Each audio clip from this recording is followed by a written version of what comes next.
आजकल बहुत लोगों को एक आदत लग गई है, जरूरत ना हो के भी शॉपिंग करना, वीकेंड को घूमने जाना, हर वीकेंड को बाहर खाना खाना या फिर सोसाइटी में अपना एक स्टेटस बनाने के लिए फिजूल के खर्च करना। अगर मैं कहूँ कि ये सब आपको बंद करना होगा तो आप कहेंगे कि फिर हमें एंजॉय ही नहीं करना है। तो इसका जवाब आपको आगे मिलेगा।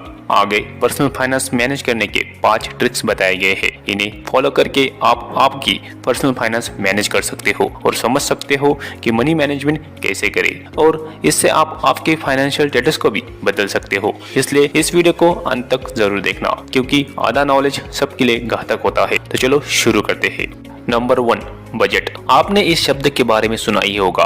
हाल ही में संसद में बजट पेश हुआ और ये हर साल पेश किया जाता है। इसमें देश का इनकम और खर्च का लेखा जोखा होता है। ठीक उसी तरह आपको भी एक बजट बनाना है। इसके लिए मैं आपको एक फाइनेंस का रूल बताता हूँ। ये रूल काफी हद तक काम करता है। तो रूल ऐसा है कि आपको आपके इनकम को 3 पार्ट्स में डिवाइड करना है। सबसे पहला पार्ट है नीड्स, दूसरा है वांट्स और तीसरा है सेविंग। उदाहरण के लिए देखा जाए तो अगर आपका मंथली इनकम 1 लाख रुपीज है तो आप आपका इनकम का 50% अमाउंट नीड्स के लिए निकाल सकते हो और 30% अमाउंट वांट्स के लिए यूज कर सकते हो, और जो बचा 20% है उसे आप सेविंग कर सकते हो। आपको आपके इनकम को कुछ इस तरह मैनेज करना है और ये बजट से ही संभव है। तो ये थी हमारी पहली ट्रिक, बजट बनाना।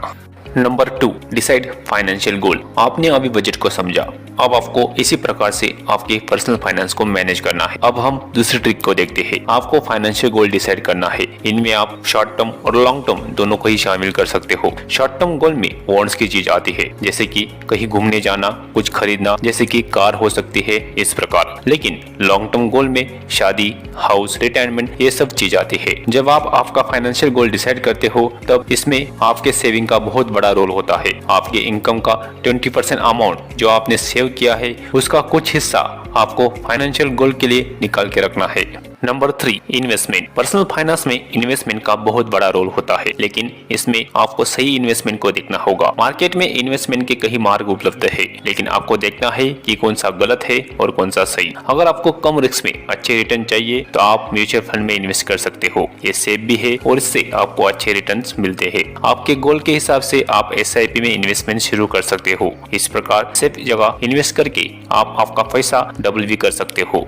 Number 4, emergency fund. जब तक आपका इनकम शुरू है तब तक सब ठीक है और तब तक आप ऊपर के ट्रिक भी फॉलो कर सकते हो, लेकिन जब इनकम बंद हो जाए तब उसके लिए आपको तैयार रहना चाहिए, और इसी वजह से आपको इमरजेंसी फंड रखना जरूरी होता है। इमरजेंसी फंड की जरूरत तब पड़ती है जब आपका जॉब छूट जाता है या फिर बिजनेस में लॉस हो जाता है, तब आप इस फंड का यूज कर सकते हो। लेकिन सवाल ये है कि आखिरकार कितना इमरजेंसी फंड जरूरी है? इसका जवाब सीधा है। आज आपका जितना खर्चा होगा उसको 6 से मल्टीप्लाई कर दो। जो अमाउंट आएंगी उतना ही आपका इमरजेंसी फंड होगा। ये फंड मिनिमम 6 महीने का होना चाहिए। Number 5, health insurance. इंडिया में अभी तक हेल्थ इंश्योरेंस की अवेयरनेस बहुत कम है। जब कोई मेडिकल इमरजेंसी आती है तब उनके पास पैसे भी नहीं होते और इंश्योरेंस भी नहीं, और इसी वजह से लोग लोन के प्रेशर में दब जाते हैं। इंश्योरेंस लेना एक सिक्योरिटी पर्पस के लिए बहुत जरूरी है, इसलिए health insurance is must in personal finance. आशा करता हूँ कि ऊपर बताए गए सवाल का जवाब आपको मिल गया होगा। तो ये थे कुछ ट्रिक्स जो आपके पर्सनल फाइनेंस को अच्छा बना सकते हैं। तो आज के इस वीडियो में इतना ही।